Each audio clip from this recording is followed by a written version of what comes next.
So growing up, my father had an aquarium, pretty big aquarium actually, and it was in our den in our house in Tucson. And when I was a teenager, when I was young, I would like lie in there on the couch watching TV, and I'd always find myself like staring at the aquarium and watching the fish. And I think that I'm kind of connected to fish for a couple reasons. I think the first one being that it reminds me of my father. He had a terminal illness and he died when I was 24, 25 years old. So I think having an aquarium is a way for me to also kind of bring back memories and connect to him a little bit. And the second thing is I was always a fish myself growing up. So I was a competitive swimmer, grew up in Tucson. Like I was always in the pool. You couldn't drag me out of the pool. We had a pool in our backyard. And I was just always in the water. I mean, when I say always, I mean always. And so I think like the aquariums and the water and everything just kind of relaxes me a little bit, probably just because of how much time I spent swimming and in the pool, and just like the water. I'm just like connected to the water, so they always relax me. And it's like I think fish and aquariums are a really relaxing thing for me for probably both of those reasons. So we finally decided to go ahead and bite the bullet and get an aquarium for the house, for the apartment.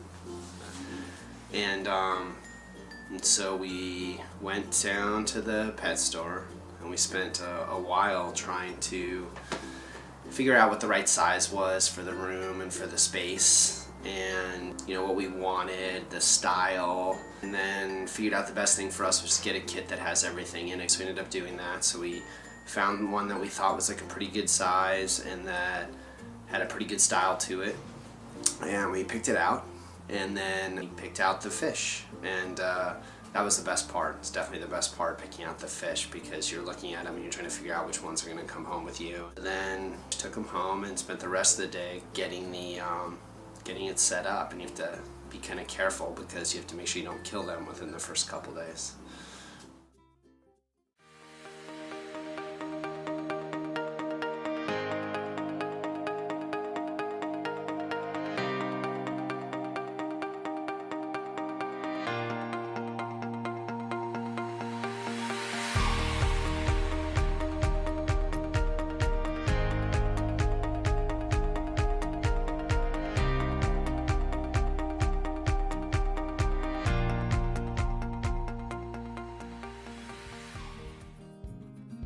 A little white one on the top right there that I'm actually kind of worried about. It doesn't seem to be doing too well.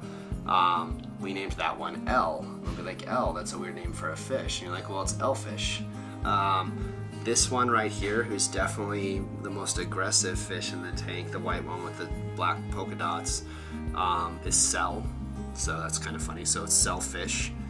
And then up in the top right corner over there, which you can barely see, is one that's also polka dotted but a little bit more darker.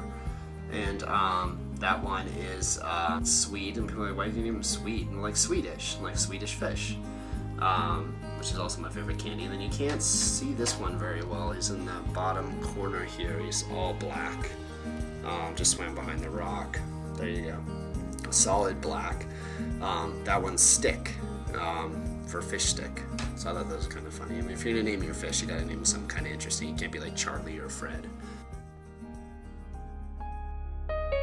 Many years ago, before it was trendy, I read the transcript of a commencement speech at Kenyon College that David Foster Wallace, who is, I think, one of the best kind of modern young American authors, gave. Basically, the joke is, there are these two young fish swimming along, and they happen to meet an older fish swimming the other way, who nods at them and says, "Morning, boys, how's the water?" And the two young fish swim on for a bit, and then eventually one of them looks over at the other and goes, "What the hell is water?" The point of the fish story is merely that the most obvious important realities are often the ones that are the hardest to see and talk about. The fact is that in the day-to-day trenches of adult existence, banal platitudes can have a life or death importance. And nearing the end of his speech, he later says, The capital T truth is about life before death. It's about the real value of a real education, which has almost nothing to do with knowledge and everything to do with simple awareness. Awareness of what is so real and essential, so hidden in plain sight all around us all the time, that we have to keep reminding ourselves over and over, this is water. This is water.